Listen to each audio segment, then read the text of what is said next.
শহীদ রাষ্ট্রপতি জিয়াউর রহমানের জন্মদিন ঘিরে দেশ জুড়ে স্মরণ আর শ্রদ্ধার আবহ। রাজনৈতিক অঙ্গন থেকে শুরু করে সাধারণ মানুষ সবার স্মৃতিতে ভেসে উঠছে এক ইতিহাসের নাম। সেই আবেগের ধারায় সামাজিক যোগাযোগ মাধ্যমে ফিরে এসেছে অতীতের অনেক অমূল্য মুহূর্ত।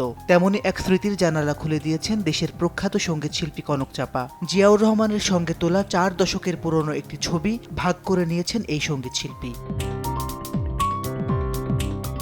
সোমবার বিকেলে নিজের ভেরিফাইড ফেসবুক পেজে একটি পোস্ট করেছেন এই তারকা শিল্পী। 1980 সালের সাদাকালো একটি ছবি প্রকাশ করেছেন তিনি। তাতে জিয়াউর রহমানের সঙ্গে দেখা যাচ্ছে হারমোনিয়াম নিয়ে দাঁড়ানো ছোট্ট কনক চাপাকে। ক্যাপশনে তিনি লিখেছেন, শুভ জন্মদিন বাংলাদেশ জাতীয়তাবাদী দলের প্রতিষ্ঠাতা, সফল রাষ্ট্রনায়ক, শহীদ রাষ্ট্রপতি জিয়াউর রহমান।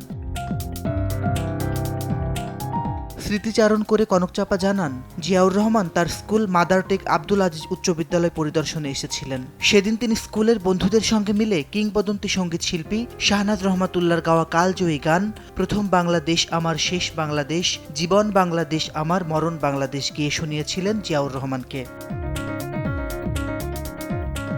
শুধু জিয়াউর রহমান নন, তার স্ত্রী সাবেক প্রধানমন্ত্রী খালেদা জিয়াকেও একাধিকবার গান শোনানোর সুযোগ পেয়েছিলেন কনক চাপা। বেগম জিয়ার মৃত্যুর দিনে তার সঙ্গে একটি ছবি প্রকাশ করে সে কথা জানিয়েছিলেন শিল্পী। কনক চাপা লিখেছিলেন, চলে গেলেন স্মরণকালের সর্বশ্রেষ্ঠ আপসহীন অবিসংবাদিত নেতা, মানবতার মা বেগম খালেদা জিয়া। বারবার তার নামের সাথে উচ্চারিত হয় আপসহীন। নিশ্চয়ই আমরা তার মানে জানি, কিন্তু অনুধাবন করি কজন। তার জীবনে তিনি অন্যায়, মিথ্যাচার, স্বৈরাচার, স্বাচ্ছন্দ্য সম্ভোগের জন্য আপোষ করেন নাই।